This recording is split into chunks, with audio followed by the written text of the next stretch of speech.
శుభవచనం ఏమిటో మరియా భయపడుకును, ప్రభు నీకు తోడుగా ఉన్నాడు.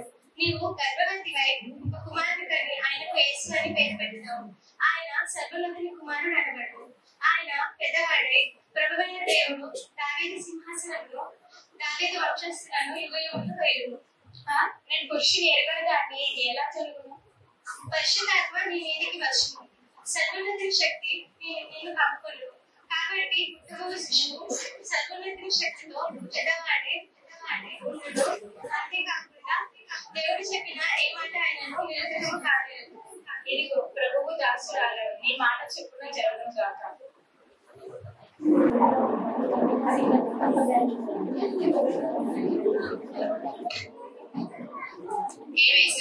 నా కుర్చీ అయిందా? కాలేజీలో వచ్చే తెలుస్తుంది. ఏం రోజు బాబాయ్ నాకు బెంచ్ అయిందా? కాలేజీలో వచ్చే తెలుస్తుంది. నీకు విషయం తెలుసా? మన యేసేపుకి ప్రదానం చేయబడ్డ మరియా గర్భవతి అంట. అబ్బా, ఆయన వాళ్ళ గురించి మనకెందుకులే, మనం పోదాం రా. ఏంటో మనసంతా చికాకుగా ఉంది. ఎంతో మంచిది అనుకున్న మరియా గర్భవతి. అయినా ఎంత మంచి గొల్లవాళ్ళకి వేపగా ఎంత వెరితనం ఉంటుందని లోకోక్తి. అలాగే ఎంత మంచి స్త్రీలకైనా దుర్గుణము ఉండక మానవు. ఇప్పుడే మరియను రహస్యంగా వెళ్ళాడు. సర్లే, నిద్ర వస్తుంది, పడుకుంటా.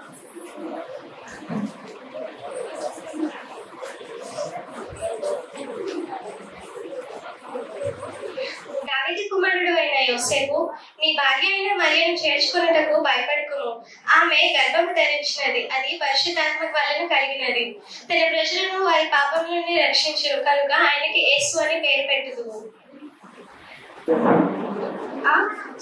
లెక్కలు రాసి గగనం నుంచి విచ్చేసిన దివ్య పురుషుడు ఎవరై ఉంటారు? ఓహో, ఖచ్చితంగా దేవత. ఇప్పుడే వెళ్ళి నేను మరియను హత్యగా చేసుకున్నాను. రాజాధిరాజ రాజమాతాండ తేజో విలాస అరవీర భయంకర సార్వభౌములు శ్రీ శ్రీ శ్రీ మన హేరోద్ మహారాజు విచ్చేస్తున్నారు.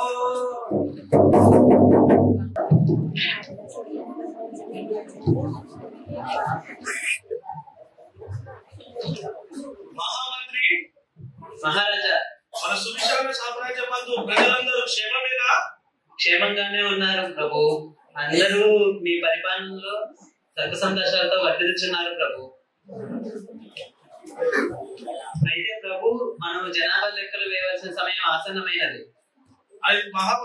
అయితే మన సామ్రాజ్యంలో ప్రజలందరూ కూడా జనాభా లెక్కలు అన్నింటిలో వారి ఊళ్ళకి వెళ్ళి జనాభా లెక్కలు వాళ్ళ పేరు నమోదు చేసుకోవాలని రాజు ఆజ్ఞాపిస్తున్నారని చెప్పి తెలపండి. చిత్తం ప్రభు.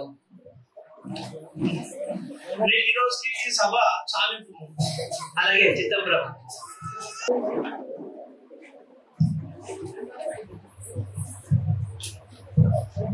ఇందు మూలంగా యావత్ మందికి తెలియజేయమన్నది ఏమనగా, ఎవరి ఊర్లకు వాళ్ళు వెళ్లి తమ తమ పేర్లను జనాభా లెక్కల్లో నమోదు చేయవలసిందిగా మన కైసూర్ మహారాజు గారి ఆజ్ఞ. హో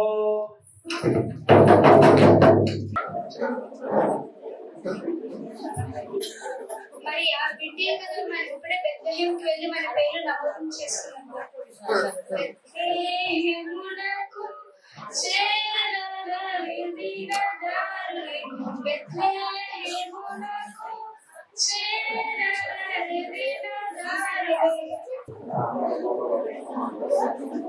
సహోదరులారా, ఆ నక్షత్రం చూడుము.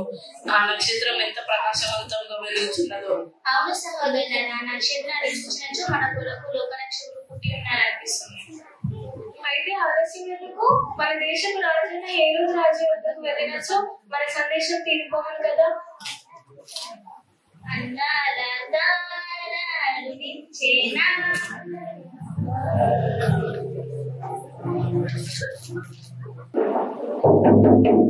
రాజాది రాజ రాజమాతాండ తేజో విలాస అరవీర భయంకర సార్వభౌమ శ్రీ శ్రీ శ్రీ మన హేరోద్ మహారాజు విచ్చేస్తున్నారు.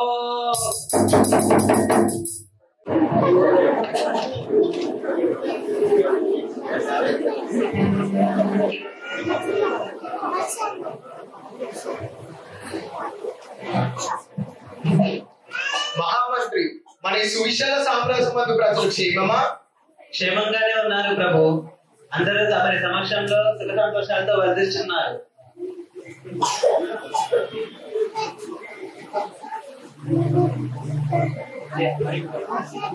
సేవక, నీ రాకగల కారణమేమి? ఎవరు తూర్పు దేశపు జ్ఞానులంట మీ దర్శనం కోసం వేచి ఉన్నారు ప్రభు. తూర్పు దేశపు జ్ఞానుల వాళ్ళని వెంటనే ప్రవేశపెట్టుము. చిత్తం ప్రభు.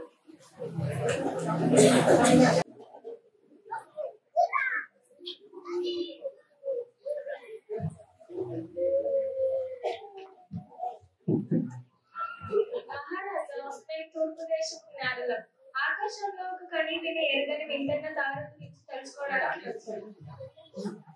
ఆ గ్రంథమును పరిశీలించినచో లోకరక్షకుడు పుట్టి ఉన్నాడని కనుగొంటిని. లోకరక్షకుడా, ఏం మహామంత్రి వింటివా? వింటిని ఆలోచించుంటిని. అయితే ఆలస్యం ఎందుకు? మీ శాస్త్రాలను పిలిపించి మా గ్రంథాలలో ఆ లోకరక్షణ గురించి తెలుసుకోవాలి. అలాగే జ్ఞానులారా, మేము తెలుసుకున్నాము. అప్పటి వరకు మీరు వెళ్ళి మా విశ్రాంతి భవనంలో సేద తీర్చుకోను.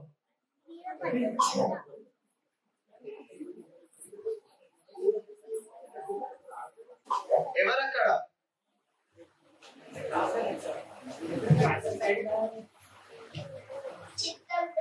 సేవక, నువ్వు వెంటనే వెళ్ళి మన విశ్రాంతి భవనంలో ఉన్న శాస్త్రాన్ని ప్రవేశపెట్టము.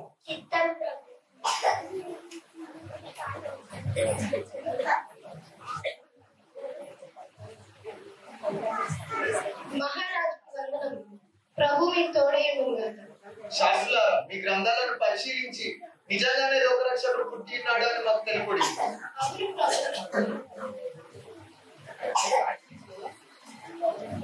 బెత్లెహేమ యూదావారి కుటుంబంలో నీకు స్వల్పమైన గ్రామమైన ఇశ్రాయేలు యాకోబు వాడు మీలో నుండి వచ్చుకున్నాడు.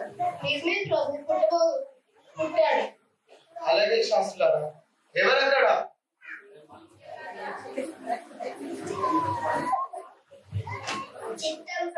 సేవక, నువ్వు వెంటనే వెళ్ళి మన విశ్రాంతి భవనంలో ఉన్న జ్ఞానులను ప్రవేశపెట్టుము.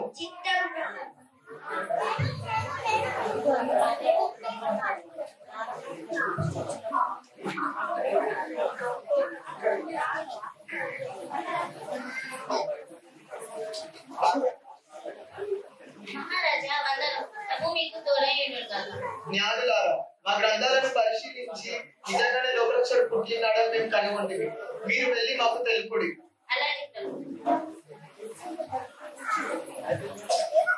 శాస్త్రులారా, నేటి సభ చాలింపు. మహామంత్రి, నేటికి సభ చాలింపు. చిత్తం ప్రభు.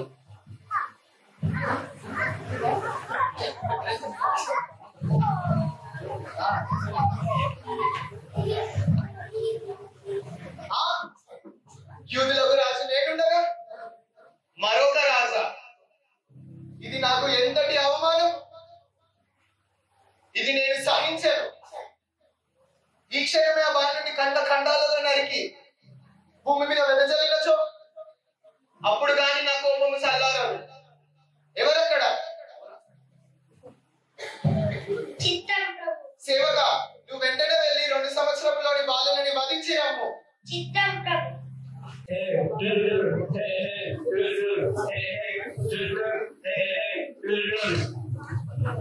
అరే వెంక, ఆ బట్ట పోత అంటుండే అలా ఎనుకొక వేసుకొని చూస్తానంటరా, పోయి తోలుకరా. తోలుకొస్తాలే కానీ కాస్త పొగాకండి కూడా. పొగాక? అరే వెంక, నా దగ్గర పొగాకు లేదు కానీ ఎంగిల్ పీకుందిరా. పొగాకు అడిగితే ఎంగిల్ పీక్ ఇస్తావరా? ఇంత ఫీజు అడిగిరా నువ్వు? అరే నా దగ్గర ఎంగిల్ పీక్ ఒకటే ఉందిరా, కావాలంటే తీసుకో, లేకపోతే నీ ఇష్టం. సరేరా, ఇచ్చే. సరే కానీ ఆ బట్ట పోతం తోలుకరా. అరే ఇంతకీ మన సుబ్బిగానే చూసి చాలా రోజులైంది. అవునరా, చూసి చాలా రోజులైంది. అయినా వాడి గురించి మనకి ఎందుకు? వాడు మన ఊరు బాగా తిని తాగి పులుగుతున్నట్టు వాడి గురించి మనకి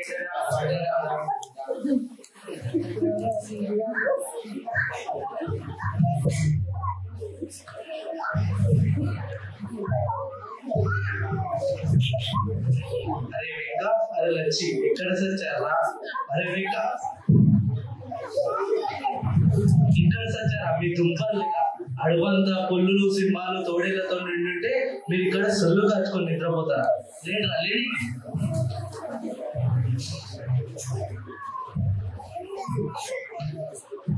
అరే సుబ్బి నువ్వాడరా బాగున్నా? నేను బాగానే ఉన్నా లేరా. సుబ్బి ఊరందరూ ఎలా ఉన్నారా? వాళ్ళందరూ బాగానే ఉన్నారు లేరా. నీకు ఎప్పుడు ఊరిదాసనే కారా. సరే కానీ నేను మీకు తాటికల్లు తెచ్చారా?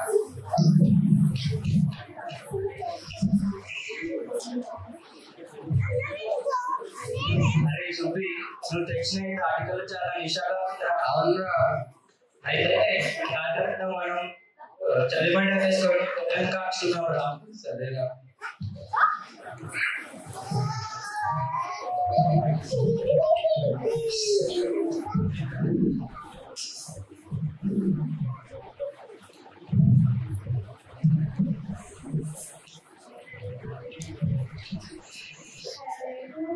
అరే దెయ్యం రా. అరే దెయ్యమో రా. అరే నిజంగానే దెయ్యమేమో రా. కొల్లేలారా భయపడకుడి, కొల్లేలారా భయపడకుడి. లేండి ఇదిగో కలుగు మహా సంతోషకరమైన శుభవార్తను నేను మీకు తెలియజేస్తున్నాను. దావీదు పట్టణంలో నేడు రక్షకుడు మీ కొరకు పుట్టి ఉన్నాడు. ఈయనే ప్రభువైన క్రీస్తు. దానికి ఇదే మీకు ఆనవాలు. ఒక శిశువు పొత్తిగుడ్డతో చుట్టబడి ఒక తొట్టిలో పడుకొని ఉండగా మీరు చూశారు. దెయ్యమో భూతమో అనుకొని భయపడ్డాం కదరా. ఆ స్వామి మనకు మంచి మాటే చెప్పాడు. ఆ స్వామి చెప్పిన ఊరి పేరేంటిరా? అరే ఆ ఊరి పేరు బెత్తేమో గిత్తేమో అని అన్నాడు ఆ స్వామి. ఆ ఊరి పేరు బెత్లెహేం రా. బెత్లెహేం రా. అయితే ఆ లోకరక్షకుడి కోసం ఏం తీసుకెళ్దాం రా? బాగా బలిసిన రెండు బట్టే పోతారు తీసుకోవాలి. అవునరా మనం రాజు కోసం అవే తీసుకెళ్దాం. రాజులకు రాజుపోటేనయ్యా, రాజులకు రాజుపోటే.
మేము తూర్పు దేశపు జ్ఞానులు లోకరక్షకులను చూడడానికి వచ్చాము. బాలుడికి బంగారం సమర్పిస్తా వచ్చాము. నేను మహారాజు కోసం వేడి తెచ్చాను. రాజాజీ రాజు నేను ఈ పూలను స్వీకరించు.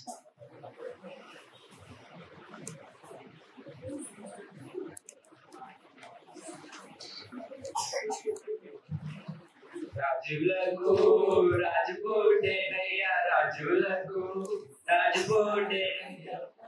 అయ్యా వందనం. అయ్యా మీరెవరు? మీ రకగల కారణం ఏమిటి? మేము అడవిలో గుద్దలు కాచుకునే గొర్రెలం. ఒక దేవదూత మాకు కనిపించి ఈ లోకరక్షకుడి విషయమని మాకు తెలిపింది. మేము ఈ లోకరక్షకుడి కోసం పట్టపూతను తీసుకొచ్చాము, స్వీకరించి.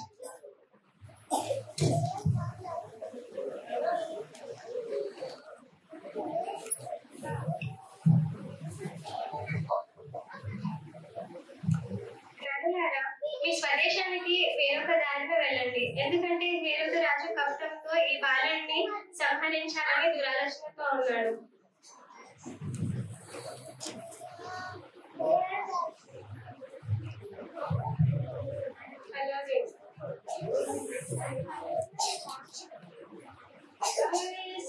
జోలలు పాడాలి వేళ పరలోక సైన్యములు పాటలు పాడే ఆ వేళ యేసుకు జోలలు పాడాలి